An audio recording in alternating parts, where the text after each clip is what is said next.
이제 갓 돌이 지난 남동생 때문에 고생하는 5살짜리 누나가 있었습니다. 틈만 나면 막 소리 지르면서 달려드는 이 동생이 그 동생을 돌보는 게 너무 지친 누나가 엄마에게 물었습니다. 엄마, 얘는 대체 어디서 왔어요? 근데 큰 아이의 마음을 잘 몰랐던 엄마가 웃으며 말했습니다. 아, 천국에서 우리 집으로 왔지. 그러자 5살 누나가 이렇게 말했답니다. 어휴, 저러니까 천국에서 쫓겨났지. 우린 하늘의 시민권, 천국의 시민권을 가진 자라고 했습니다. 저러니까 천국에서 쫓겨났지 라는 말을 듣지 않으려면 하늘의 시민답게 살아야 한다는 겁니다. 지난 한 주도 하늘의 시민답게 보내셨습니까?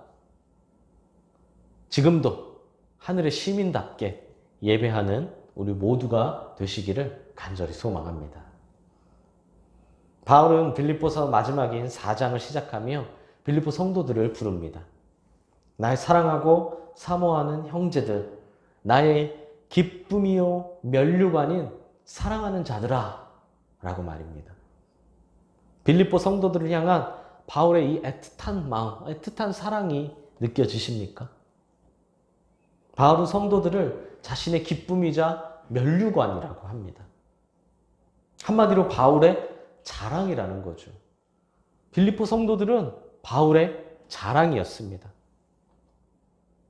부모로서 자녀가 언제 자랑스럽습니까? 물론 시험 성적을 잘 받아왔을 때, 번듯한 직장에 잘 취직했을 때, 그럴 때도 자랑스럽겠지만 그건 잠시 일시적인 자랑스러움입니다. 진짜 자랑은 자녀가 바르게 자라고 바르게 살아가는 것. 이것이 바로 부모에게 가장 궁극적인 자랑이 됩니다. 바울은 성도들을 자신의 자랑이라고 당당하게 말하며 그들을 향한 강한 신뢰를 표현합니다. 그럼 무엇이 자랑스러웠을까요? 성도들의 무엇이 자랑스러웠을까요? 성도들이 성공했기 때문일까요? 돈을 잘 벌기 때문에? 유명해졌기 때문에? 세상에 힘을 얻었기 때문일까요? 전부 다 아닙니다. 전혀 기준이 다릅니다. 기준이 완전히 다르죠. 성도들이 하늘의 시민답게 살았기 때문입니다. 하늘의 시민답게 사는 성도들, 그것이 바로 바울의 자랑이었습니다. 그래서 제가 가장 좋아하는 영화 대사 중에 하나가 일본 말이 섞였지만 우리가 돈이 없지 가오가 없냐? 라는 말입니다.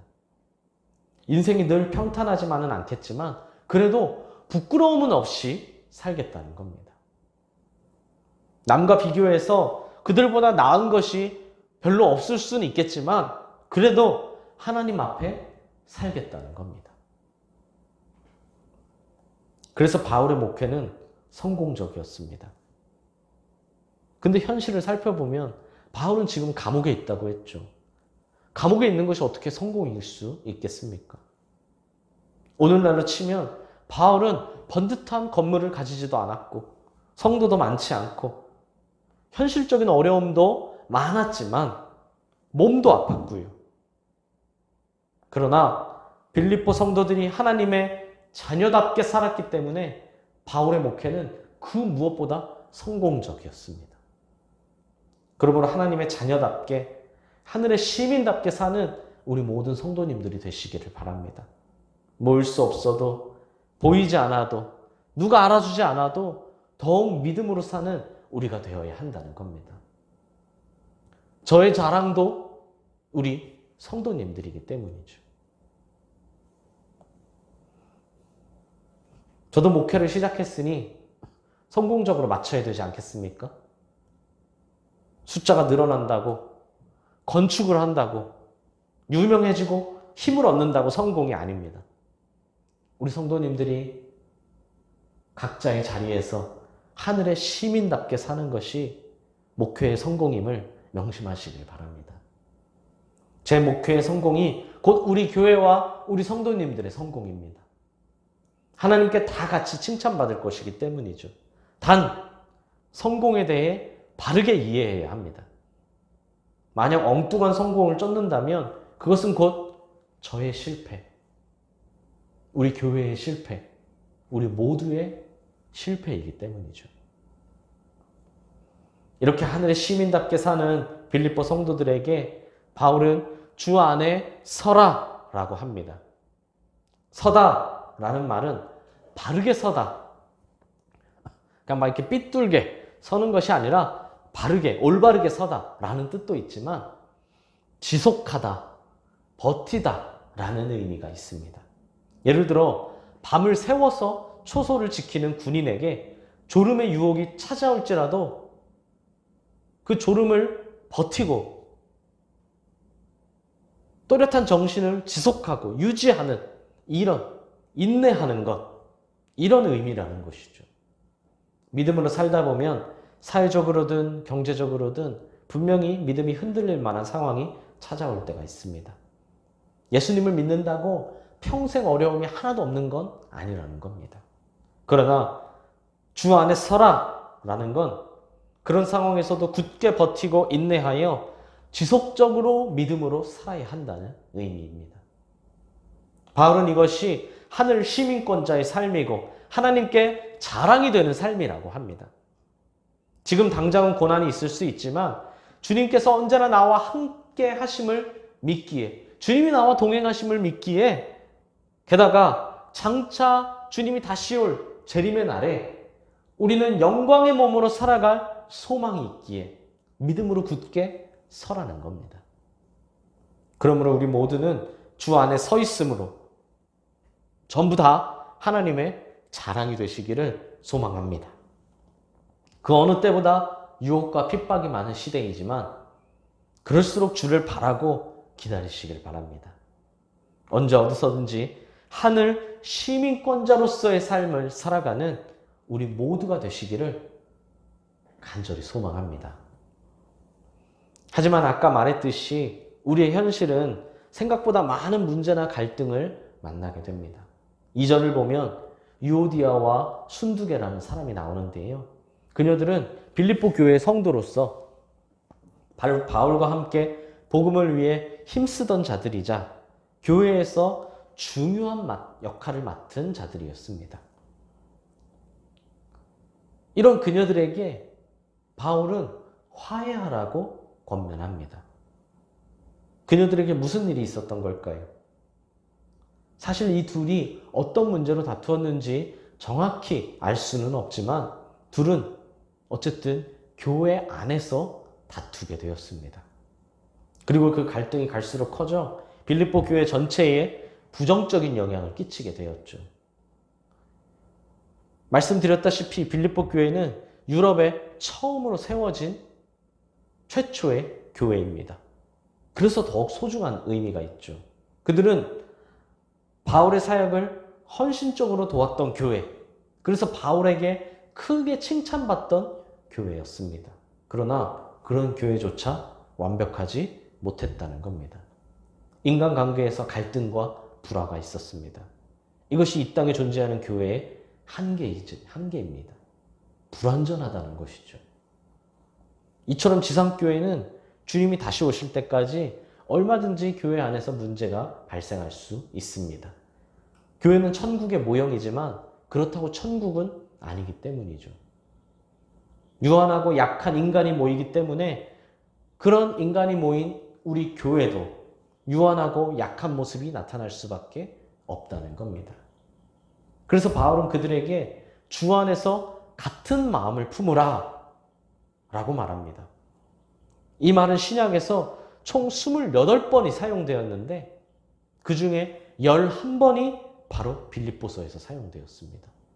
그만큼 이 유오디아와 순두계가 교회에 열심히 헌신했던 자라는 뜻이고 그 헌신했던 만큼 교회에 안 좋은 영향도 더 컸다는 겁니다.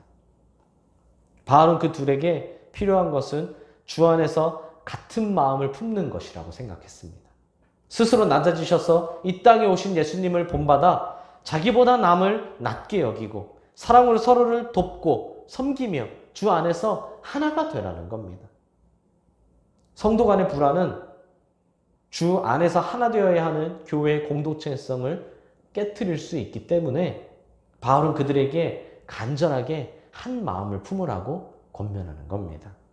이를 바꿔 말하면 주 안에서 같은 마음을 품는 것이 교회가 온전히 하나 되는 방법이라는 뜻입니다. 물론 그럼에도 완벽할 수는 없습니다. 그러나 분명히 교회는 세상의 모임과는 다르다는 것을 명심해야 합니다. 세상에서와 똑같이 나는 하나도 손해보려고 하지 않고, 나는 하나도 양보하려 하지 않고, 나는 하나도 수고하지 않고 헌신하려 하지 않는다면 교회는 결국 교회다울 수 없습니다. 우리는 하나님이 교회를 그 무엇보다 사랑하신다는 것을 명심해야 합니다. 하나님이 교회를 소중히 여기시는 만큼 우리도 교회를 소중히 여겨야 합니다. 교회에서 문제를 일으키는 것도, 문제를 해결하지 않고 갈수록 키우는 것도 심각한 문제라는 겁니다. 하지만 누구든 교회 안에서 크고 작은 문제의 중심에 있을 수 있습니다. 아까 말했듯이 누구나 다 유한하고 연약하기 때문이죠. 어쩔 수 없는 일입니다. 다시 말하지만 누구든지 그럴 수 있습니다. 관건은 그럴수록 한 마음이 되기를 노력해야 한다는 겁니다. 기도함으로 선한 해결 방법을 모색하고 겸손함으로 그대로 실천할 수 있어야 한다는 거죠. 우리 교회도 마찬가지입니다. 지금까지는 우리 교회가 불협화음이 없었지만 어떻게 평생 불협화음이 없을 수 있겠습니까? 신앙생활이란 취미나 친목 같은 그런 모임이 아니고 내 삶 전체를 걸고 내 삶 전부를 걸고 하는 것이기에 때로는 누군가와 마음이 부딪힐 때가 있습니다. 서로가 다르기 때문이죠. 요즘 코로나 때문에 집에서 부부싸움이 더 많아졌다고 합니다. 저희 집이 아니고요. 대부분의 집에서 말이죠. 집에서 너무 붙어있기 때문입니다. 어디 놀러 가지도 못하고 또 외식도 잘 안 하고 계속 다 집에서 해먹고 또 집에서만 붙어있고 이러다 보니까 싸움이 많아졌다는 거죠. 아이러니하지만 계속 함께만 있는 것이 부부 사이에 꼭 도움이 되는 것은 아니라는 겁니다. 반대로 교회에서는 불화가 많이 사라졌다고 합니다. 왜냐하면 모이질 못하기 때문이죠. 하지만 언젠가 코로나는 사라질 테고 다시 모이기 시작하면 교회도 예외는 아니라는 겁니다. 바로 그때 해결책을 바울은 오늘 알려줍니다. 주 안에서 같은 마음을 품으라는 겁니다.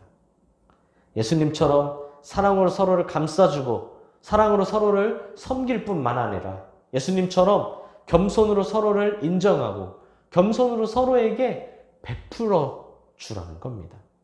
바로 그때 우리 교회는 물론이고 모든 교회가 주 안에서 하나가 될 수 있습니다. 가정도 마찬가지입니다.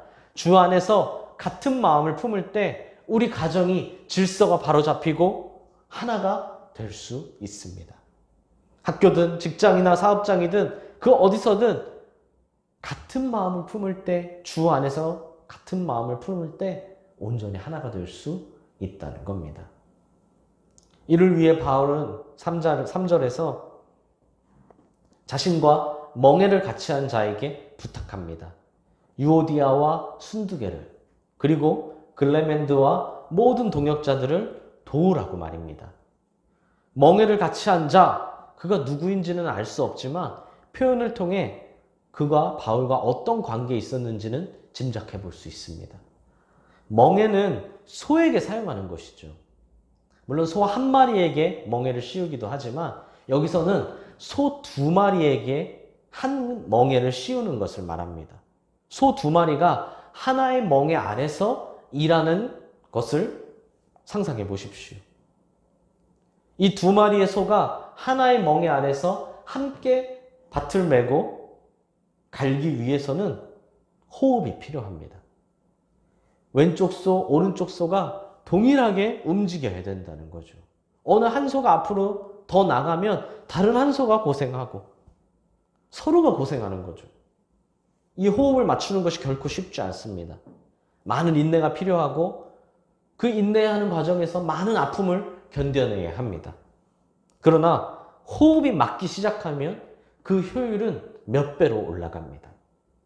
한 마리의 소가 할 수 있는 일보다 몇 배가 힘든 일도 거뜬히 해낸다는 겁니다.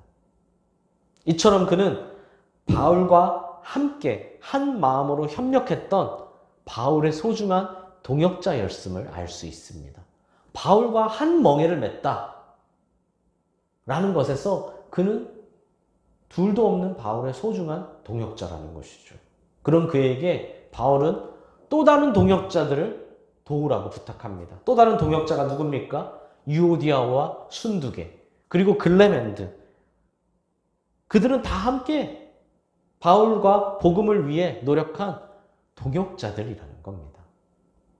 이처럼 바울에게는 멍에를 같이 했던 참되고 진실하고 충성된 동역자들이 많이 있었습니다. 바울은 동역자들은 오직 복음을 위해 함께 마음을 맞추고 함께 고생하고 함께 노력했습니다. 그들은 서로 다 한 마음이 되어 오로지 복음을 위해 각자의 자리에서 협력했죠. 대표적인 사람이 브리스길라와 아굴라입니다. 그들은 바울을 위해 자신의 목숨까지 내놓았죠. 또 한 명만 더 예를 들면 누가복음과 사도행전을 기록한 누가는 바울이 순교할 때까지, 바울의 순교하는 그 순간까지 끝까지 바울 곁에서 함께 했습니다. 마지막까지 함께한 사람이라는 거죠. 바울이 숱한 박해와 고난 속에서도 3차례의 전도 여행을 성공적으로 마칠 수 있었던 것, 이렇게 알게 모르게 수많은 동역자들이 주변에서 그를 도왔기에 가능한 일이었습니다. 이름이 성경에 기록된 사람도 있지만 기록되지 않은 동역자들도 있죠.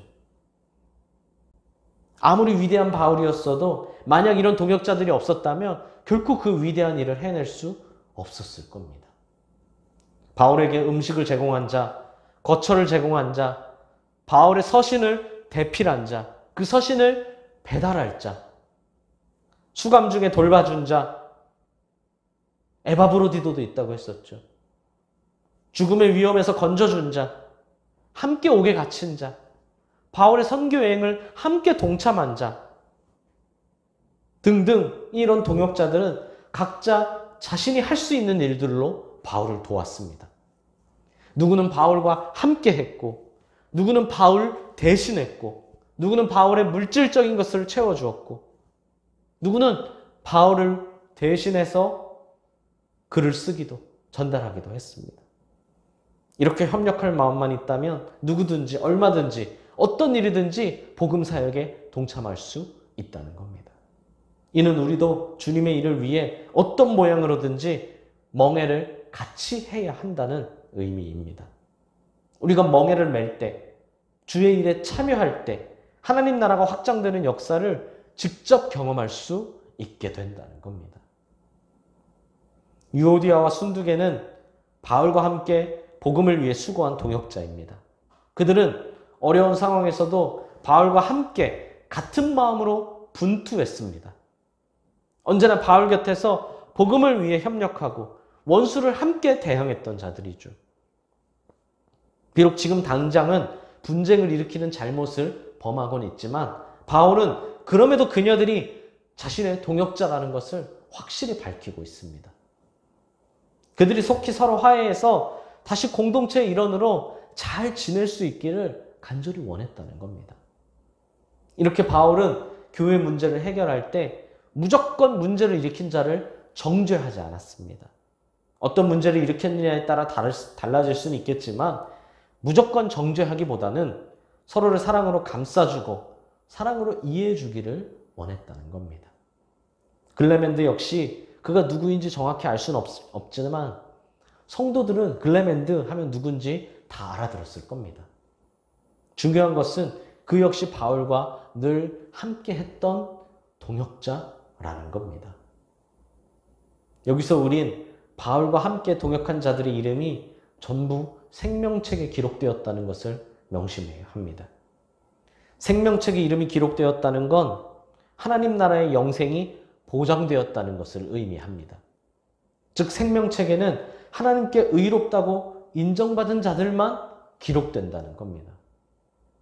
거기에 유오디아와 춘두개의 이름이 적혀 있고 글레멘드와 또 다른 동역자 이름도 적혀 있다고 말합니다.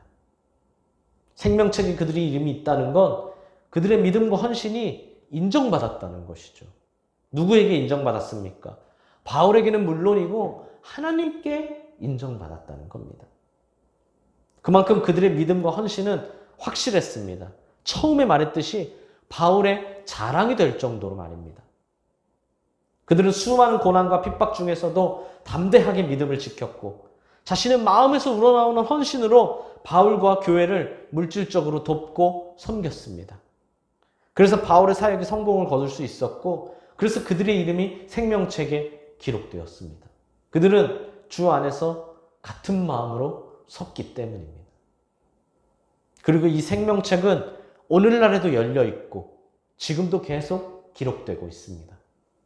그러므로 우리에게도 생명책에 기록될 수 있는 확실한 믿음과 헌신이 있어야 합니다. 생명책에서 다른 사람의 이름을 확인하지 말고 내 이름을 확인해야 한다는 겁니다. 무엇보다 교회 안에서 인정받는 것도 중요하지만 세상으로부터 인정받는 것도 중요함을 명심해야 합니다. 초대교회는 세상으로부터 칭찬받는 교회였습니다.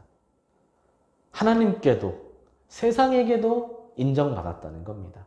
그러나 안타깝게도 오늘날의 교회는 세상으로부터 지탄의 대상이 되고 있습니다. 만약 이것이 빛을 싫어하는 어둠의 핍박이라면 너무나 당연한 것이고 참 다행인 일이지만 오히려 세상이 교회를 어둠이라며 비판하고 있는 너무나 안타까운 상황 속에 있습니다. 교회가 힘이 없어서 비판받고 있는 것이 아니라는 겁니다. 우리는 이것을 그 어떤 일보다 정말 가슴 아프게 생각해야 합니다. 너무나 심각한 일이라는 거죠. 그리고 아파하지만 말고 경각심을 갖고 깨어 일어나 자기 자신을 철저히 돌아봐야 합니다. 그러지 못하면 그 누구도 결코 생명책에 기록될 수 없습니다. 세상의 눈치를 보고 세상의 요구를 따르라는 말이 아닙니다. 초대교회가 세상을 따라가는 교회였습니까? 오히려 세상을 이끌어가는 교회였죠. 그러니 자연스럽게 구원받는 사람이 날마다 더해졌다고 성경은 말합니다. 물론 그때와 무조건 같은 기준으로 비교하고 판단할 수는 없습니다. 그때와 지금은 너무나 많은 것들이 달라졌죠. 상황도 현실도 여건도 많이 다릅니다. 그러나 원리는 다르지 않습니다. 환난 중에도 담대하게 믿음을 지킬 때, 마음에서 우러나오는 헌신으로 교회를 돕고 섬길 때 우리가 하나님의 자랑이 될 수 있다는 겁니다. 사랑하는 수원동익교회 성도 여러분, 신앙생활을 하다 보면 본의 아니게 교회 안에서 갈등과 다툼을 겪을 때가 있습니다. 서로가 다르기 때문이고 모두가 유한하기 때문이죠. 문제는 갈등 앞에 우리가 흔히 취하는 태도는 자신을 변호하고 상대만 비판한다는 겁니다. 자신의 잘못은 거의 보지 못하고 상대방으로부터 내가 받은 상처만 생각합니다. 그 섭섭한 마음과 감정에 사로잡히다 보니 시간이 갈수록 해결의 실마리를 찾기는 더 어려워지죠. 그러나 우리는 하나님의 은혜로 이곳에 부름받은 자임을 명심해야 합니다. 에베소서 4장에서 말하고 있는 것처럼 우린 한 성령님 안에서 한 소망을 갖고 한 하나님을 섬기는 한 몸이기 때문입니다. 이 땅에서 주님의 뜻을 함께 이루어야 할 사명 공동체라는 것을 명심해야 합니다. 그러므로 같은 마음을, 주님의 마음을 품으시길 바랍니다. 사람을 바라보면 문제는 갈수록 커지지만 주님을 바라보면 문제는 어떤 문제든지 해결할 수 있습니다. 주님의 마음이란 2장에서 설명한 것처럼 종의 마음이고 하나님께 복종하는 겸손의 마음입니다. 우리 2장에서 배우지 않았습니까? 빌립보서 2장에서. 자기 자신을 남보다 낮게 여기고 자기 자신을 포기하는 마음, 희생적인 사랑의 마음. 우리는 이미 그 주님의 마음을 알고 믿어 주 안에서 하나가 된 자들이죠. 그러므로 이 주님의 마음을 품지 않는다면 우리가 한 마음이 되는 것, 같은 마음을 품는 것은 불가능하다는 겁니다. 목사의 마음으로 한 마음이 되라는 것이 아니라 주님의 마음으로 한 마음이 되어야 합니다. 주님의 마음을 품을 때 형제의 눈 속의 티보다 내 눈안에 있는 들보를 발견하게 됩니다. 혹시 상대방의 잘못을 인정하지 않는다 할지라도 내가 먼저 주님의 마음을 품으면 곧 상대방도 마음이 변하게 될 줄 믿습니다. 만약 그래도 바뀌지 않는다 할지라도 내가 주님의 마음을 품고 있다면 사실 더 이상 문제될 것은 없다는 것이죠. 그리고 동역해야 합니다. 같은 마음을 품으라는 것은 단지 친하게 지내라는 말이 아닙니다. 단지 친하게 지내고 즐겁게 지내고 재밌게 보내라 라는 말이 아니라 그것도 포함되지만 각자의 자리에서 복음을 위해 동역함으로 주님의 뜻을 이루라는 것이죠. 내가 할 수 있는 일을 하면 됩니다. 가장 중요한 것은 복음에 협력하겠다는 마음입니다. 주님의 일을 위해 어떤 모양이든지 내가 멍해를 같이 하겠다. 나 그냥 혼자 독불 장군처럼 알아서 하겠다는 게 아니라 멍해를 같이 하겠다. 혹시 수고가 더 되고 힘들지라도 같이 해야 한다는 겁니다. 이렇게 주님의 일을 위해 함께 동역할 때 우리의 이름이 생명책에 기록될 줄 믿습니다. 목사의 마음이 아니라 주님의 마음으로 한 마음이 되고 개인의 소망이 아니라 주님의 소망을 이루길 바라며 노력할 때 우린 하나님께 인정받을 뿐만 아니라 세상에게도 인정받는 교회와 성도님들이 될 줄 믿습니다. 사랑하는 수원동행교회 성도 여러분, 오늘 나는 무엇으로 멍해를 같이 할 것인지를 다짐하시길 바랍니다. 내가 무엇으로 동역할 것인지, 내가 무엇으로 섬길 것인지, 어떤 확실한 믿음과 헌신을 보일 것인지 구체적으로 다짐하시길 바랍니다. 물론 코로나라는 너무나 예외적이고 제한적인 환경 속에 있습니다. 그러나 그럼에도 복음을 위해 교회를 위해 섬길 수 있는 것들은 분명히 있습니다. 어쩌면 더 많을지도 모릅니다. 또한 코로나 이후에 우리가 신앙생활을 온전히 회복했을 때 그때 해야 할 것들도 분명히 많이 있습니다. 어떤 동역자가 되시겠습니까? 물론 호흡을 맞추는 일은 쉽지 않다고 했습니다. 호흡이 맞을 때까지 그동안 없었던, 그동안 겪지 않았던 어려움을 사서 겪어야 될지도 모릅니다. 하지만 조금만 인내하면 그 무엇보다 아름다운 열매를 맺게 될 줄 믿습니다. 아름다운 열매를 하나님께 드림으로 칭찬받는 우리가 될 줄 믿습니다. 그래서 하나님의 자랑이 되는, 하나님께 믿음과 헌신이 인정받는, 같은 마음으로 멍해를 같이 함으로 생명책의 이름이 기록된 우리 수원동행교회 성도님들이 되시기를 진심으로 소망합니다. 우리 성도님들이 우선 저의 자랑이 되겠지만 하나님의 자랑이 되는, 저의 자랑, 우리 교회의 자랑이지만 가장 근본적으로는 하나님의 자랑이 되는, 우리 교회에 수고했다고 헌신했다고 우리 교회 이름이 새겨지겠지만 근본적으로는 하나님의 마음에 생명책에 이름이 기록되는, 같은 마음으로 멍해를 같이 하는 우리 성도님들이 되시기를 간절히 소망합니다.